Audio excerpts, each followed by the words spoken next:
This message is produced by truthfromgod.com, which is one of hundreds of messages that can be read, heard, and watched at truthfromgod.com. The Inflation Illusion, published in the Battle Axe, issue 129, May 1979. Perhaps the title of this article may come as a surprise, since inflation is the constant topic in America today. However, the money cartel, which controls this nation, has created the inflation illusion in order to keep its power secure through misdirecting all attention toward a ghost and away from the living creature which now ravages the economy. Since all efforts are aimed at an illusion are doomed to failure, the first step toward a solution must be to correctly identify the real problem. Webster's New Collegiate Dictionary defines inflation as disproportionate and relatively sharp and sudden increase in the quantity of money or credit or both relative to goods available for purchase. Inflation is too many dollars chasing after too few goods and results in an increase of prices. Such is not the case today, simply because America has overproduced a surplus from which a large part of the world's needs are supplied. Furthermore, business is always trying to develop new foreign markets in an attempt to use up this overproduction. The recent change in relations with China proves this. Therefore, there is no inflation. That is, higher prices caused by too much money and too few goods. The powers that be are all too aware of America's overproduction. That's why the Federal Reserve is increasing its interest rate, supposedly in an attempt to slow down business growth.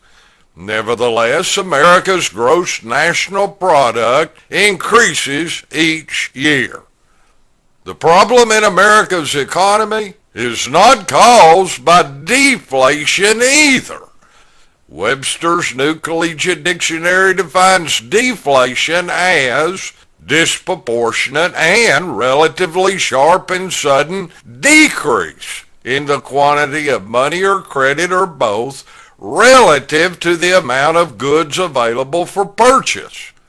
Deflation is too few dollars chasing after too many goods and results in a decrease in prices. The reality of ever-increasing prices immediately dispels any thought that we suffer under deflation. In reference to the present economic crises, the government even speaks in reference to a depression. Going back to the dictionary, depression is defined as a scarcity of goods and money, low prices and wages. A depression is too few dollars chasing after too few goods and results in the decrease of both prices and goods. Such is not the case in our nation today, even though the government will try to force the economy into a depression in order to stop price and wage increases, thereby forcing a decrease in production too. As defined, neither inflation, deflation, or depression describes the present state of America's economy. These three terms have been used to define past phases of economic turmoil in our nation, but we are now passing through something completely new and different.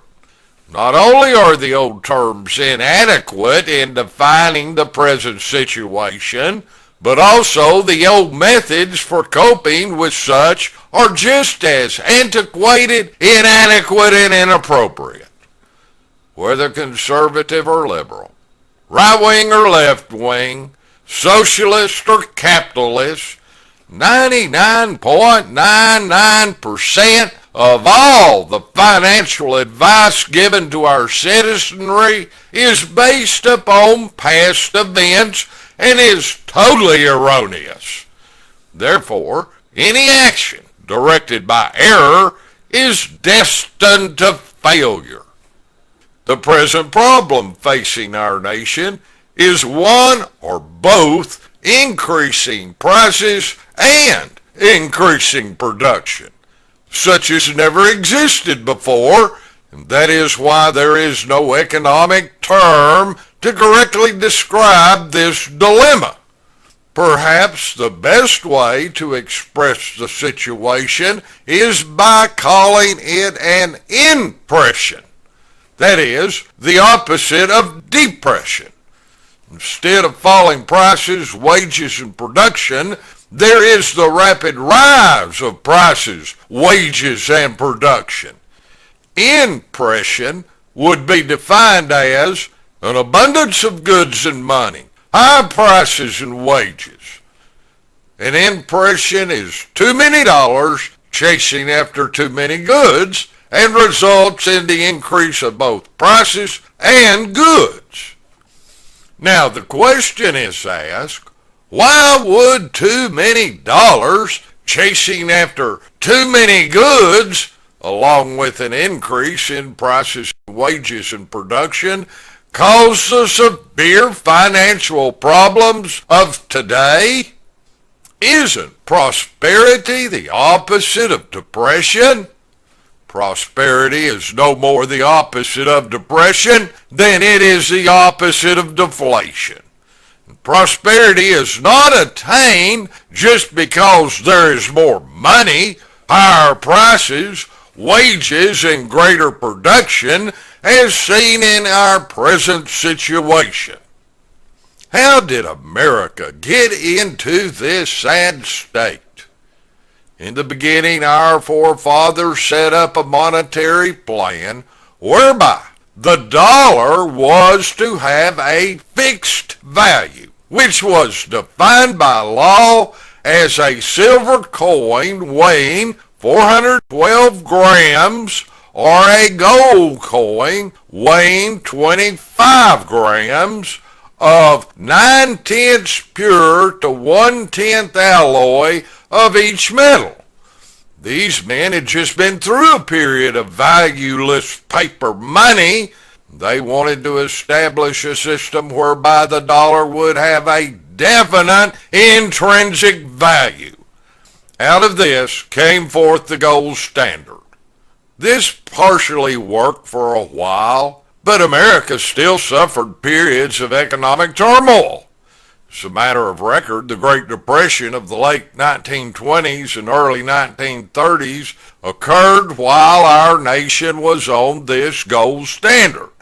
The flaw in this system was that the founding fathers failed to realize what essentially money was supposed to be. As defined by the dictionary, money is a medium of exchange. It is not a product, service, or anything which has value in itself. Money was to only serve as a medium, that is, an instrument through which goods and services could be exchanged for other goods and services without the actual barter taking place. Rather than going through the inconvenience of directly trading commodities for commodities, which is true bartering, a middleman was introduced into the world of commerce.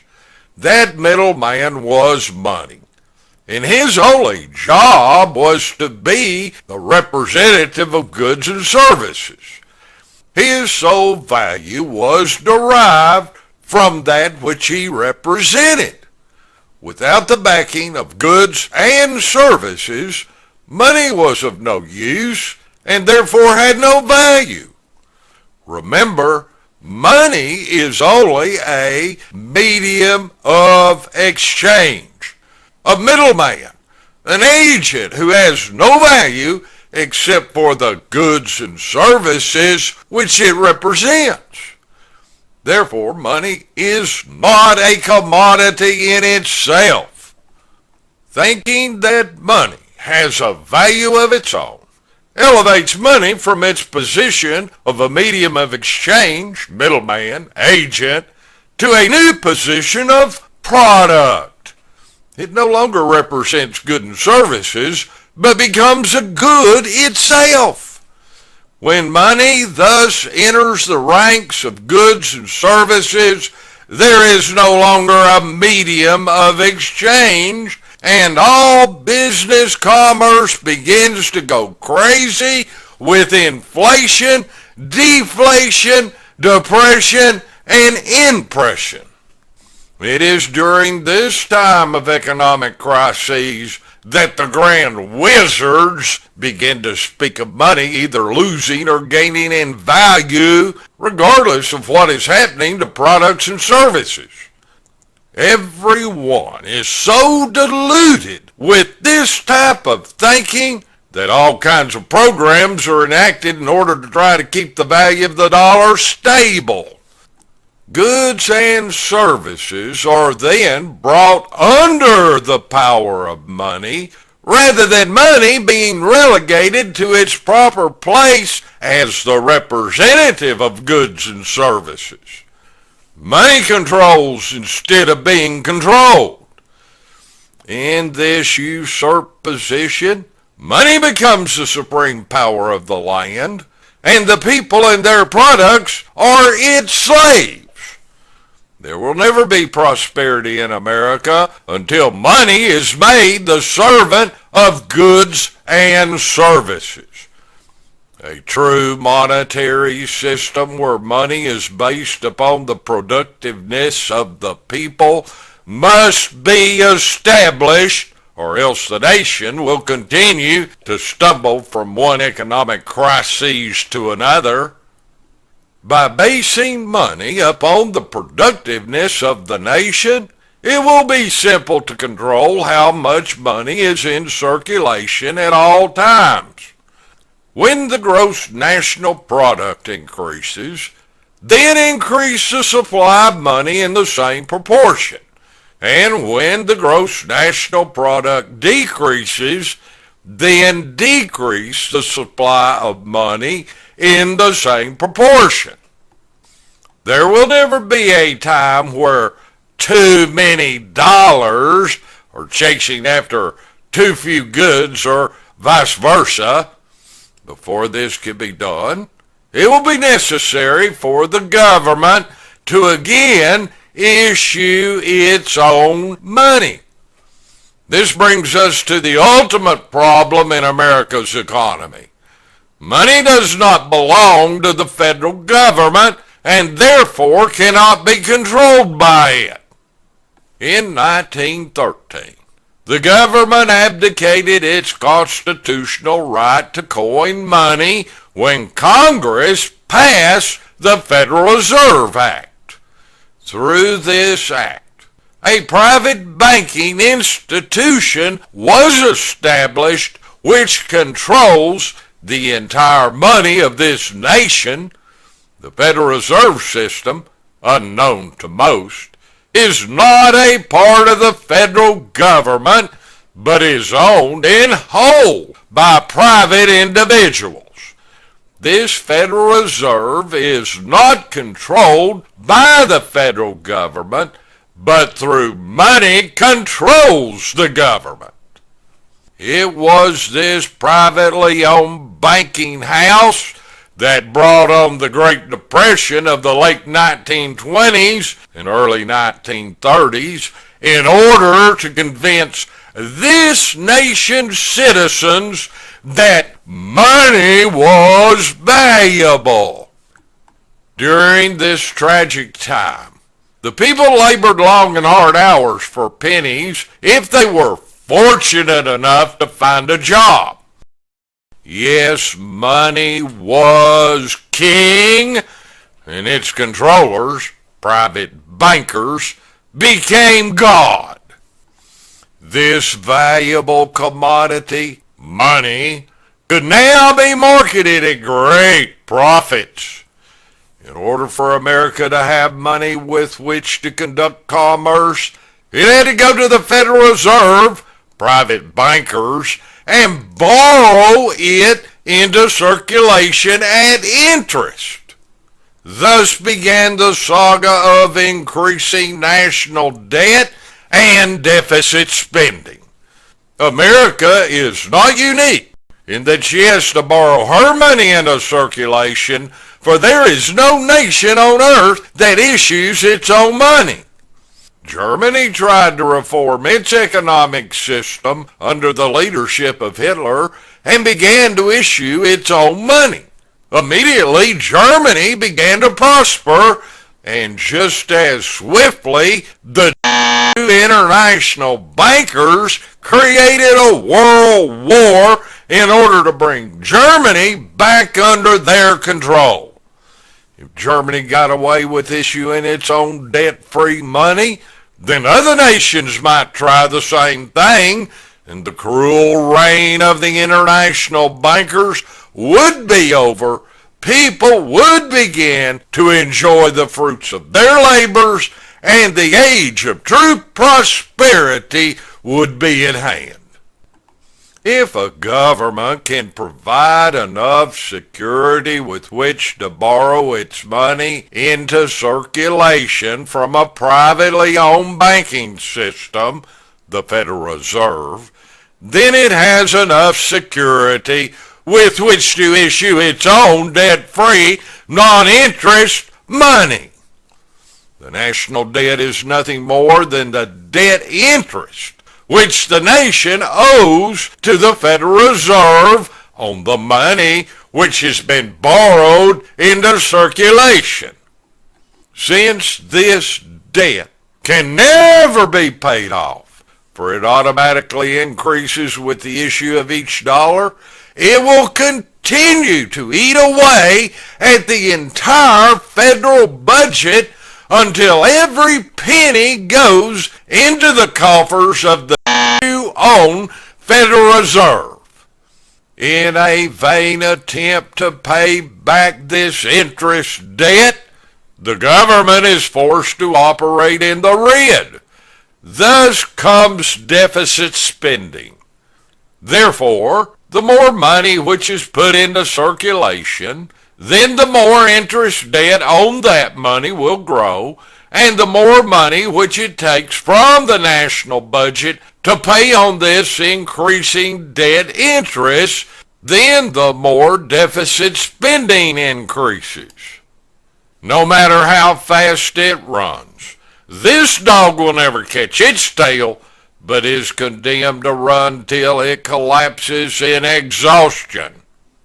As a member of the Banking and Currency Committee in the House of Representatives, Charles Lindbergh Sr. fought the Federal Reserve Act of 1913 and made the following statements in a speech delivered before Congress. Congress, by this passage of the Federal Reserve Act, put into the control of the big banks the power to make and determine prices at its will. The system is private, conducted for the sole purpose of obtaining the greatest possible profits for its owners. It is inconsistent with free government to subject every industry and enterprise in this country to the domination of the big banks, which have been granted the exclusive privilege to control our finances. The banks have power to create panics when they please. By insidious means, they control legislation, and by that means have secured the exclusive privileges they now possess. Lindbergh further stated that the Federal Reserve Act indicates how, under the law, a law that practically outlaws the Constitution and the nation, the privileges given to the money trust to inflate and deflate the country at their pleasure, and at the same time to call to its help the government.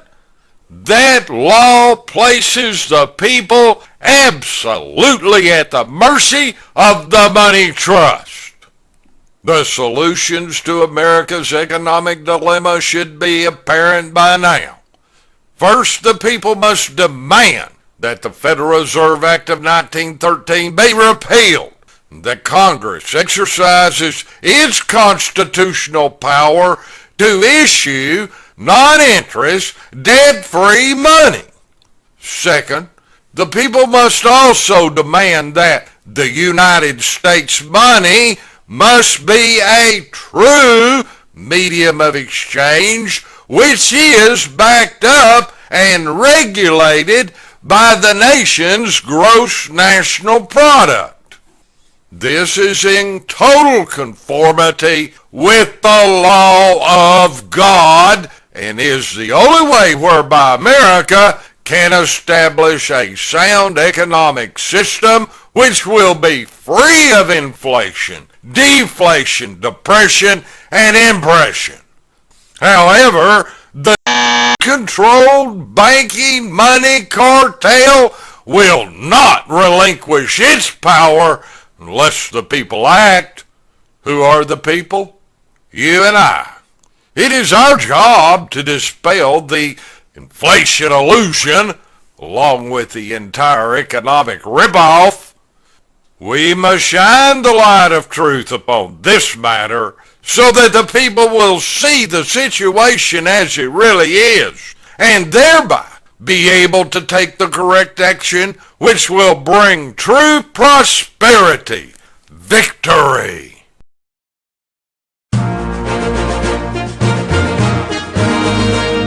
This message is produced by truthfromgod.com, which is one of hundreds of messages that can be read, heard, and watched at truthfromgod.com.